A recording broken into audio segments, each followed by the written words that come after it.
when writing narrative compositions, most students have problems with how to begin the story.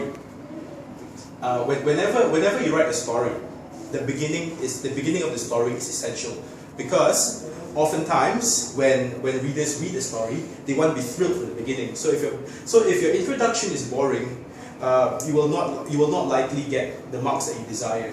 Today, I'm going to teach you how to write different introductions, different types of introductions for narrative compositions.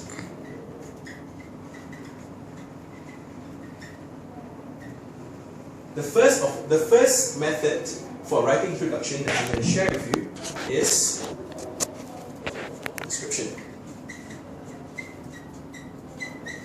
Okay, when describing a setting or a surrounding, okay, it would be good if you follow the WSS method or the SSS method.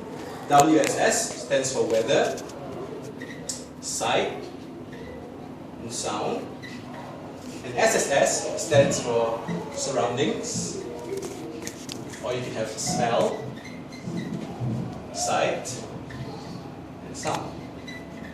Okay, I'm going to give you an example. Okay, for example,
okay, as we can see here, the glorious ball of fire lay prominently in the sapphire sky. Trees towered above us like giants, and the melodious singing of birds filled the atmosphere. Okay, the first part here is my description of the weather.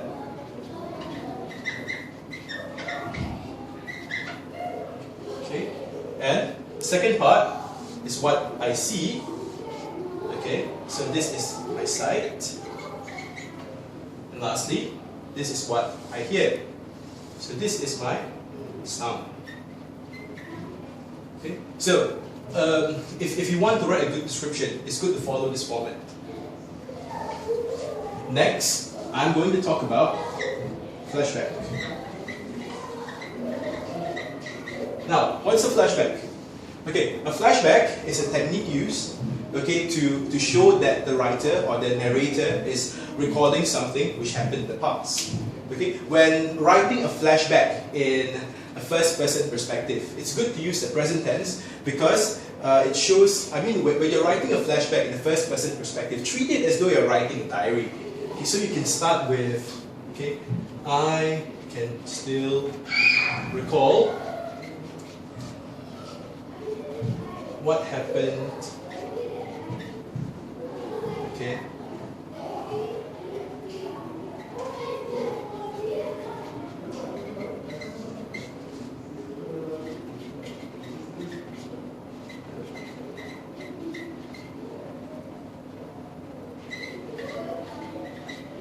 Okay, for example, okay, I can still recall what happened in my primary school a decade ago. So this can be an example of a flashback. If you want to be more creative, you can perhaps write something like, I can still recall vividly what happened in my primary school a decade ago, or every time I walk past my primary school, I get flashes, okay, of what happened years ago.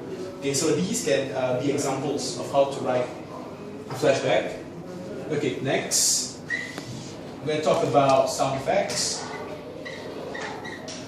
Okay, as you know, in a movie, you have various sound effects to intensify the moment of the movie. So we can use sound effects in stories, okay, in a similar manner. For example, we can start our narrative with a boom, okay, to signify the sound of thunder or crash, or we can start with a okay, to show that someone is whispering. Okay, so sound effects are, I would say, very effective yet simple ways, okay, to convey what is happening in the beginning of the story. Next, we can also start the story with a general statement. Okay, a general statement is basically a statement which corresponds with the theme of the story or the subject of the story. For example, if I'm writing a story about disappointment, I can start with something like,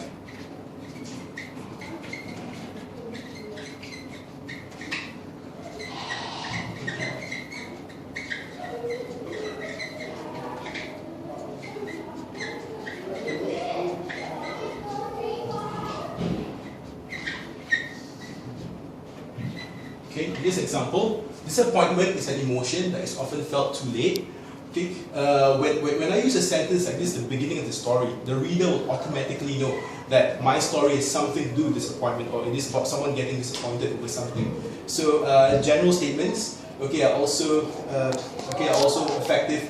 It's also an effective way of starting a story. However, do note that similar to writing a flashback in the first person perspective, we must write our general statement using the present tense, because as the name suggests, general. So we have to use the simple present tense, okay, to write the general statement. Okay, lastly, for advanced students, I would recommend proverbs or idioms. Okay, how to use proverbs or idioms to start the story? For example, let's say my story is about friendship. I can start with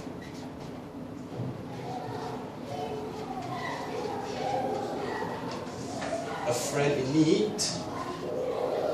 There's a friend in need. Okay, so when I write something like this, my reader will automatically know that friendship is the theme of my story. Okay, or if I want to write something about family, okay, I can start with blood is thicker than water. Okay, this will show that my story is something to do with family ties, the bonds between family members. Okay, so to sum it all up, these 5 methods are basically good ways. Good ways to start writing a narrative story. You don't have to just use one method. If you are already at an advanced level, you can try combining 2 different methods together. For example, you can combine a description and a flashback together, or perhaps a description and sound effect together, to make your story come alive. Okay, that's all for today.